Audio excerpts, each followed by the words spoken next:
শীতের সকাল, উঠোনে শিউলি ফুল ঝরে পড়েছে। আমি উঠোনে বসে চুল আঁচড়াচ্ছিলাম, দূরে গরুর গাড়ির শব্দ শোনা যাচ্ছে। আমাদের ছোট মাটির বাড়ি, চারপাশে তুলোক্ষেত, শীতের সকালে শুভ্র তুলোর ফুল যেন চাঁদের টুকরো মাটিতে ছড়িয়ে পড়েছে। এই গল্পটি সম্পূর্ণ শুনলে আপনাদের পানি অটোমেটিক বের হয়ে যাবে, সো যত দ্রুত সম্ভব হাতের কাছে টিস্যু নিয়ে বসে পড়ো। বিছানার চাদর যেন নষ্ট না হয় সেটা সম্পূর্ণ খেয়াল রাখার অনুরোধ জানিয়ে গল্পটি এখন শুরু করব। তার আগে সর্বশেষ অনুরোধ, দয়া করে এমন পানি বের করার গল্প নিয়মিত শুনতে আমাদের চ্যানেলটি সকলেই সাবস্ক্রাইব করুন। ধন্যবাদ।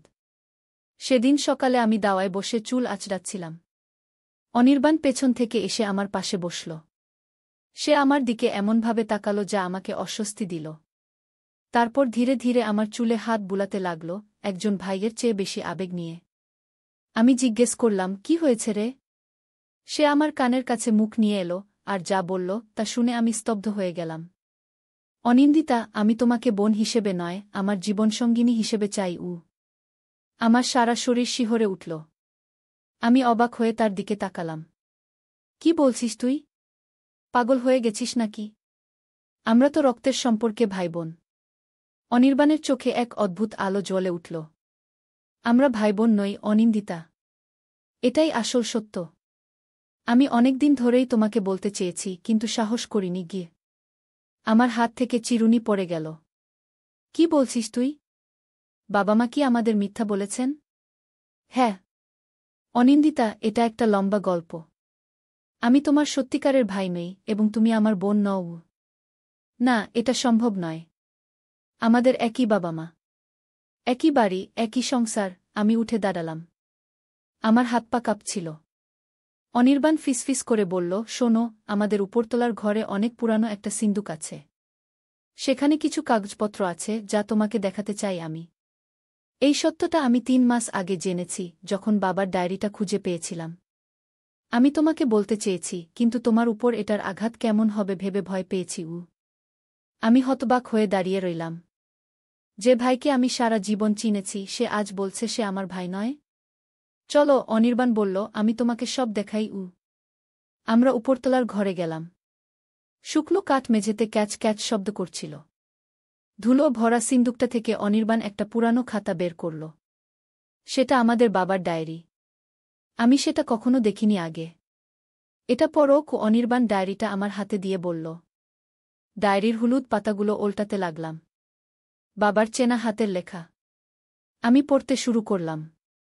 21 ফাল্গুন 1405। আজ ভয়ানক এক দুর্ঘটনা ঘটে গেল। পাশের গ্রাম থেকে এক দম্পতি নদী পার হচ্ছিলেন তাদের সদ্যজাত মেয়েকে নিয়ে। নৌকাটা উল্টে গেল।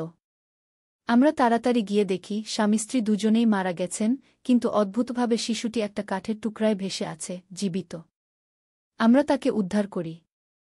আমার স্ত্রী সুপ্রিয়া সেই সময় গর্ভবতী, মাত্র 2 সপ্তাহ আগে জানতে পেরেছি। আমরা সিদ্ধান্ত নিলাম অন্য কাউকে না জানিয়ে এই মেয়ে শিশুটিকে আমরা নিজেদের সন্তান হিসেবে লালনপালন করব। আমরা নাম রাখলাম অনিন্দিতা।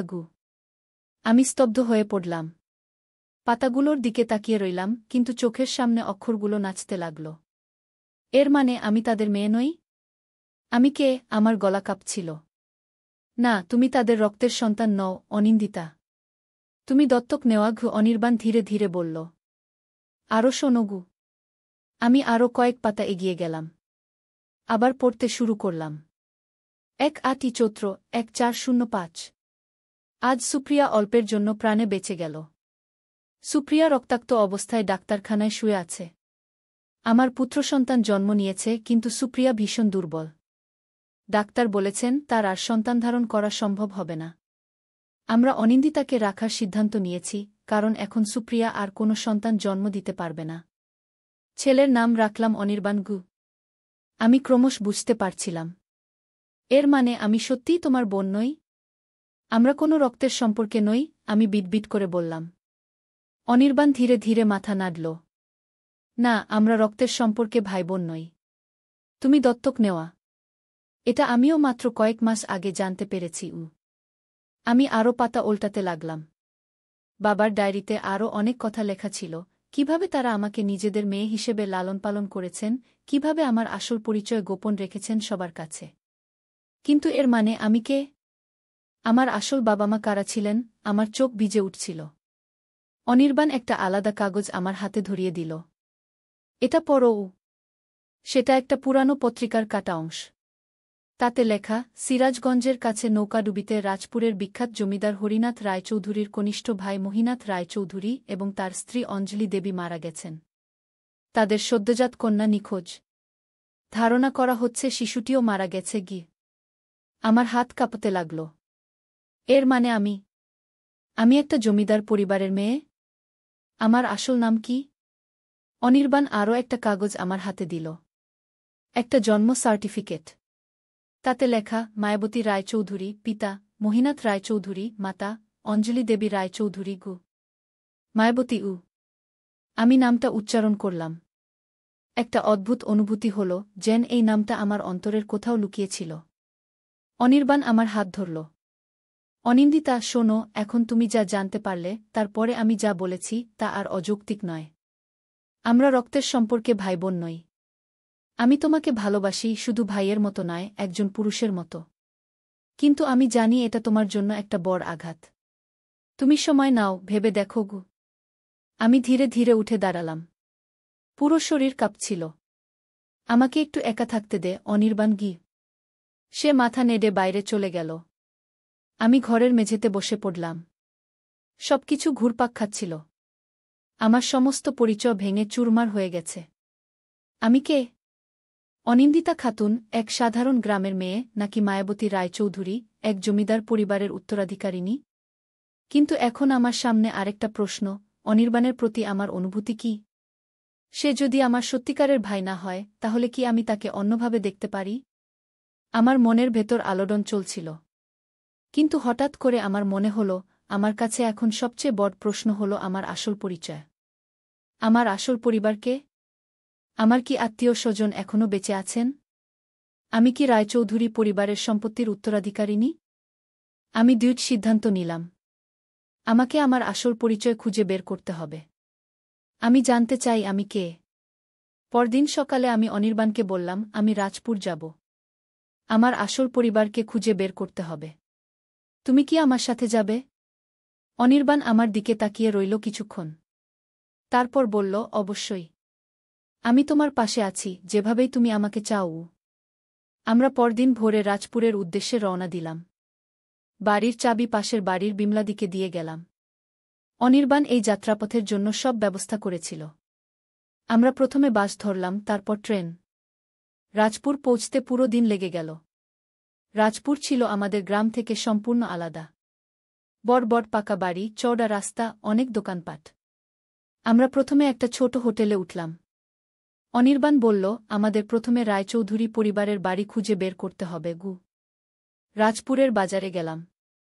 লোকজনকে জিজ্ঞেস করতে লাগলাম রায়চৌধুরী পরিবারের বাড়ি কোথায়। প্রায় সবাই একই উত্তর দিল, রায়চৌধুরী হাভেলি শহরের উত্তর দিকে, পাহাড়ের ধারে। বড় লাল রঙের বাড়ি, দেখলেই চিনতে পারবেন গু। আমরা সেদিকে রওনা দিলাম।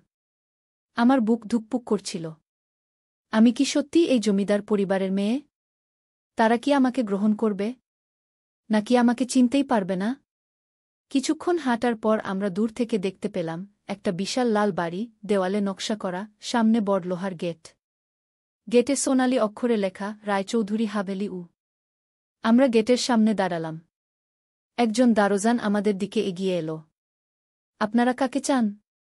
আমি গলা শুকিয়ে গেল। আমরা রায়চৌধুরী পরিবারের সাথে দেখা করতে চাই। কোনো ব্যাপারে? দারোজান জিজ্ঞেস করল। অনির্বাণ এবার কথা বলল। আমরা একটা বিশেষ খবর নিয়ে এসেছি। মহিনাথ রায়চৌধুরী এবং অঞ্জলি দেবীর সম্পর্কে গু। দারোজানের মুখ গম্ভীর হয়ে গেল। অনেক বছর হয়ে গেছে তাদের নাম শুনিনি। আপনারা কে? আমরা ভিতরে গিয়ে বলব। আপনি শুধু আমাদের রায়চৌধুরী পরিবারের বর্তমান কর্তার সাথে দেখা করান। অনির্বাণ দৃঢ় গলায় বলল। দারোজান আমাদের দিকে সন্দেহজনক দৃষ্টিতে তাকাল। তারপর বলল, আচ্ছা, আপনারা অপেক্ষা করুন। আমি দেখি ছোটবাবু আপনাদের সাথে দেখা করবেন কিনা গি। সে ভিতরে চলে গেল। আমরা গেটের সামনে দাঁড়িয়ে রইলাম। আমার হাত পা ঠান্ডা হয়ে যাচ্ছিল। অনির্বাণ আমার হাত চেপে ধরল। ভয় পেও না। আমি তোমার সাথে আছি গু। কিছুক্ষণ পর দারোজান ফিরে এলো।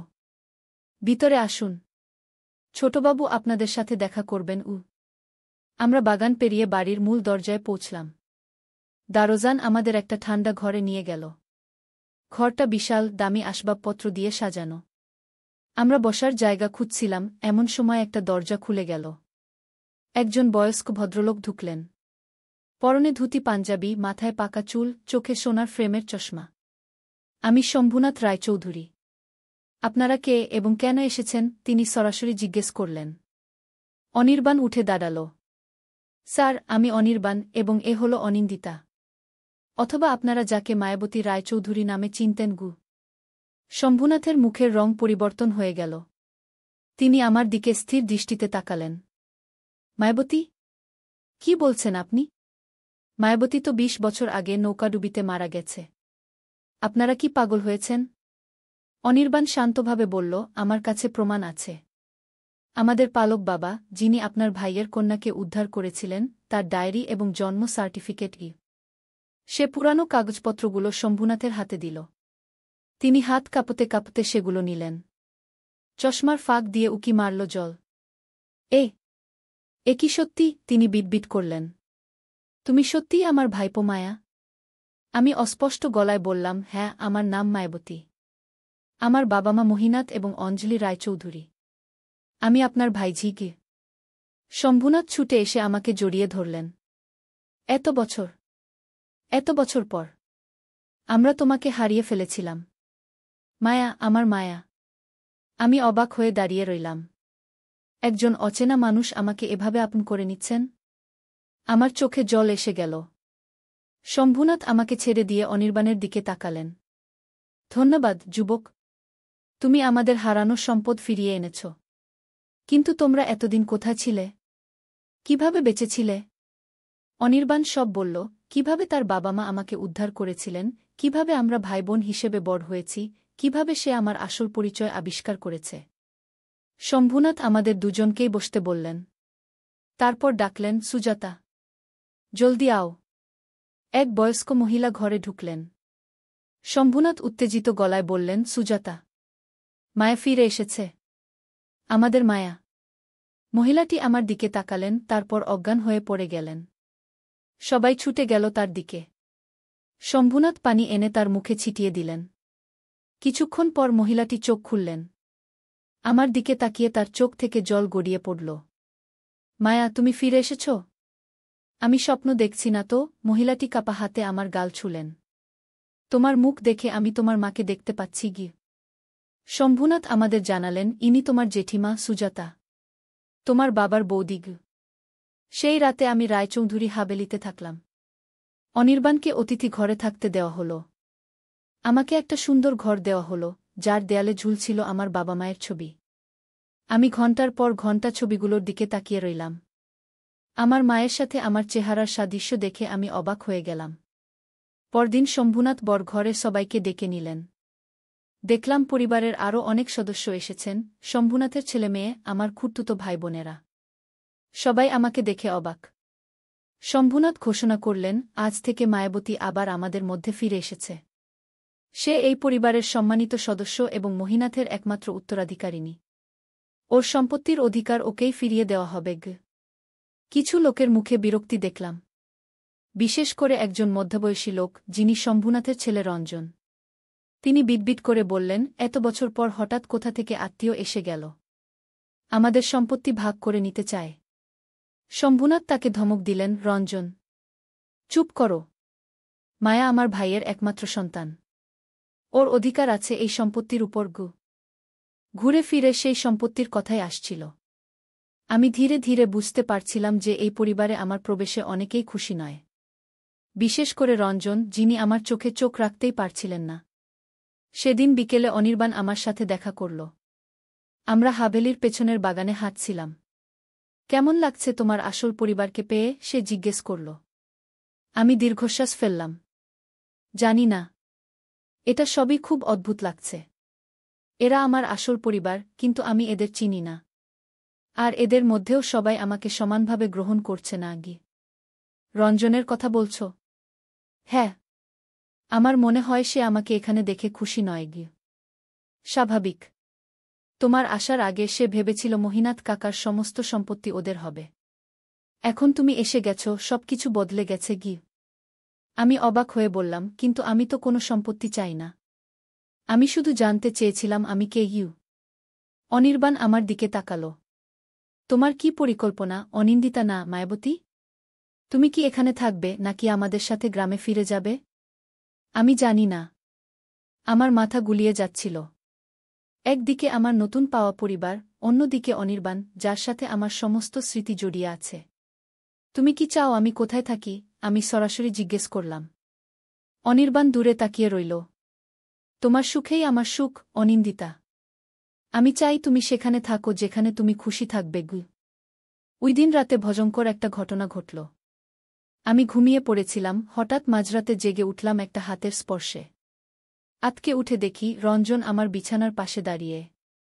কি চাও তুমি? আমি চিৎকার করে উঠলাম। রঞ্জন আমার মুখ চেপে ধরল। শোনো, তুমি এখান থেকে চলে যাও। তোমার যা টাকা লাগে নিয়ে যাও, কিন্তু এই সম্পত্তির দাবি ছেড়ে দাও। নইলে ভালো হবে না গি। আমি তার হাত সরিয়ে ফেললাম। তুমি আমাকে ভয় দেখাচ্ছ? আমি তোমার কোনো ক্ষতি করতে আসিনি। তাহলে কাল সকালেই চলে যাও। বলে দিও তুমি আর থাকতে চাও না। নইলে ঘি। সেই মুহূর্তে দরজা খুলে গেল। অনির্বাণ ঘরে ঢুকল। কি হচ্ছে এখানে? রঞ্জন আমার বিছানা থেকে সরে দাঁড়াল। কিছু না। আমি শুধু আমার নতুন পাওয়া বোনকে শুভরাত্রি জানাতে এসেছিলাম গু। অনির্বাণ তার দিকে ধীর পায়ে এগিয়ে গেল। মাঝরাতে? দরজা না বাজিয়ে? রঞ্জন একটু ইতস্তত করল। তারপর বেরিয়ে গেল ঘর থেকে। অনির্বাণ আমার কাছে এলো। তুমি ঠিক আছো? ও কি তোমাকে কিছু বলেছে? আমি সব বললাম। অনির্বাণের মুখ গম্ভীর হয়ে গেল। এখানে থাকা নিরাপদ নয় অনিন্দিতা। চলো আমরা কাল সকালে এখান থেকে চলে যাই। কিন্তু শম্ভুনাথ জেঠু? তিনি তো আমাকে আপন করে নিয়েছেন গি। তিনি অনেক বৃদ্ধ অনিন্দিতা। তার হাতে আসল ক্ষমতা নেই। এখানে সবকিছু রঞ্জন দেখভাল করে কি? আমি চিন্তিত হয়ে পড়লাম। আমি কি আবার আমার পরিচয় হারাব? এবার যখন সবে মাত্র জেনেছি আমি কে? পরদিন সকালে আমি শম্ভুনাথকে সব বললাম।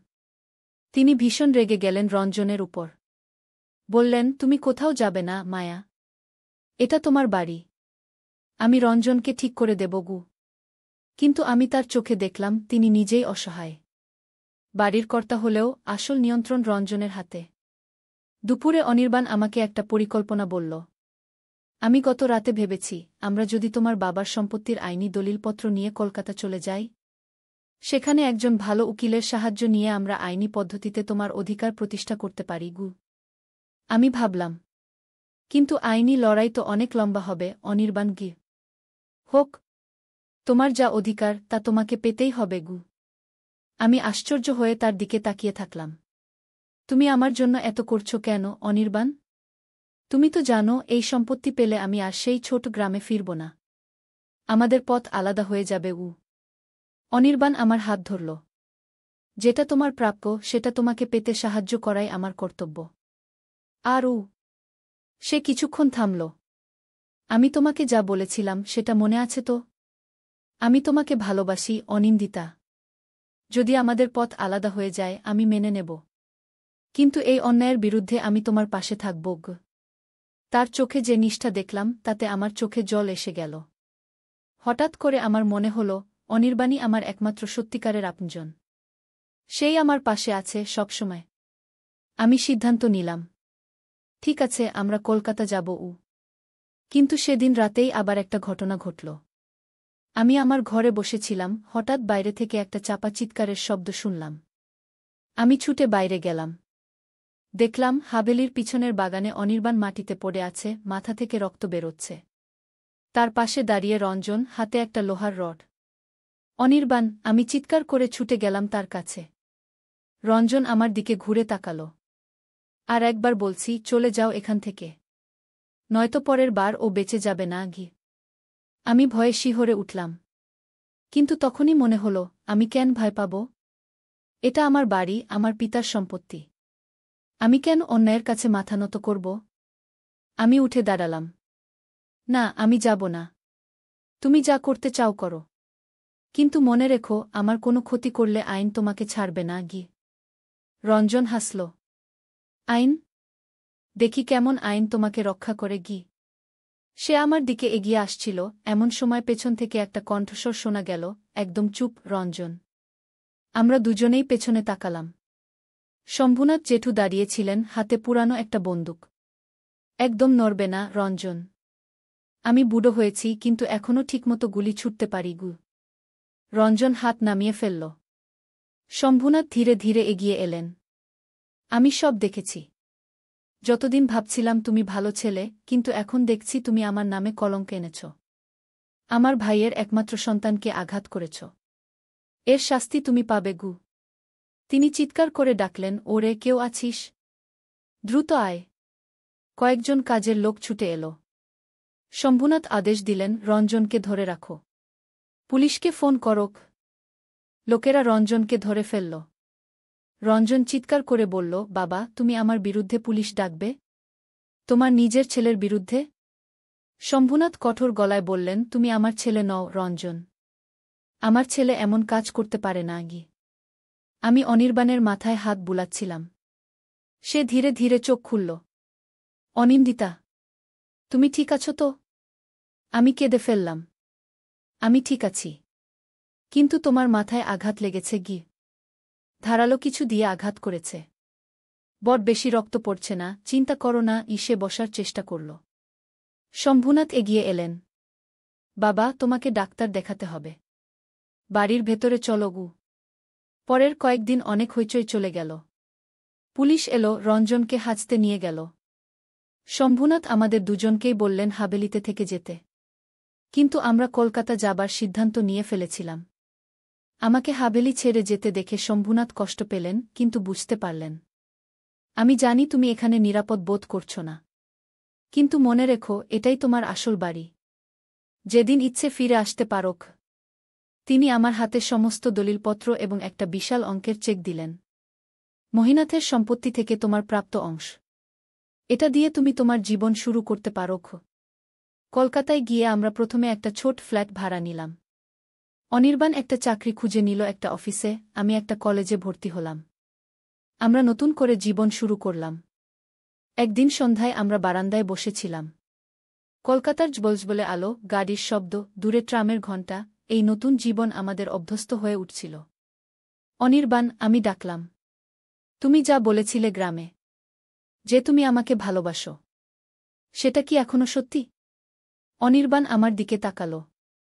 অবশ্যই। তবে আমি চাপ দিতে চাই না। তুমি তোমার নতুন জীবন, নতুন পরিচয় নিয়ে ব্যস্ত। আমি বুঝতে পারি। আমি তার হাত ধরলাম। আমি জানি না আমি কে, অনিন্দিতা না মায়াবতী। কিন্তু আমি একটা জিনিস জানি, তুমি ছাড়া আমি থাকতে পারব না। তুমি আমার জন্য সবকিছু ত্যাগ করেছ। তোমার জন্যই আমি আমার পরিচয় জানতে পেরেছি। অনির্বাণ আমার কাছে সরে এল। তুমি কি সত্যিই? তার গলা কেঁপে উঠল। হ্যাঁ, আমি কাছে গিয়ে তার হাত ধরলাম। আমিও তোমাকে ভালোবাসি, অনির্বাণ। সে আমাকে জড়িয়ে ধরল। আমি তার বুকে মাথা রাখলাম। আমি জানি না ভবিষ্যতে কি আছে আমাদের জন্য, কিন্তু একটা জিনিস জানি, আমরা সবসময় একসাথে থাকব। আমাদের কলকাতার জীবন এইভাবেই শুরু হল। আমি রায়চৌধুরী পরিবারের সাথে যোগাযোগ রাখতাম, বিশেষ করে শম্ভুনাথ জেঠুর সাথে। রঞ্জন জেল থেকে ছাড়া পেয়ে শহর ছেড়ে চলে গেল। শম্ভুনাথ হাভেলির দেখভাল করছিলেন, কিন্তু তার বয়স বাড়ছিল। একদিন তিনি আমাদের কলকাতার ফ্ল্যাটে এলেন। আমরা তখন বিয়ে করে ফেলেছি। অনির্বাণ ভালো চাকরি পেয়েছে একটা বড় কোম্পানিতে। আমি কলেজ শেষ করেছি। শম্ভুনাথ আমাদের একটা প্রস্তাব দিলেন। তোমরা হাভেলিতে ফিরে আসো। আমি আর বেশি দিন নেই। সেখানকার দেখাশোনা করবে কে? রায়চৌধুরী বংশের উত্তরাধিকারী তো তোমরাই। আমরা রাজি হয়ে গেলাম। দীর্ঘ জীবনযাত্রার পর আমি ফিরে এলাম আমার আসল ঠিকানা। আজ আমি রায়চৌধুরী হাভেলিতে বসে এই কাহিনী লিখছি। আমার কোলে আমার 2 বছরের ছেলে শুভ। অনির্বাণ পাশে বসে আমার চুলে হাত বুলিয়ে দিচ্ছে। সেই অনির্বাণ যে আমার সবচেয়ে কাছের মানুষ, আমার স্বামী, আমার সাথী, আমার সবকিছু। শীতের সকাল, উঠোনে শিউলি ফুল ঝরে পড়েছে। আমি এখন আর দাওয়ায় বসে চুল আঁচড়াই না, আমার সুন্দর হাভেলির বারান্দায় বসে থাকি। দূরে এখনো গরুর গাড়ির শব্দ শোনা যায়, কিন্তু সেই গ্রাম্য পরিবেশ অনেক বদলে গেছে। আমি কে? অনিন্দিতা খাতুন নাকি মায়াবতী রায়চৌধুরী? আমি জানি না। আমি হয়তো দুটোই, অথবা কোনোটাই না। কিন্তু আমি জানি আমি অনির্বাণের স্ত্রী, শুভের মা, এবং না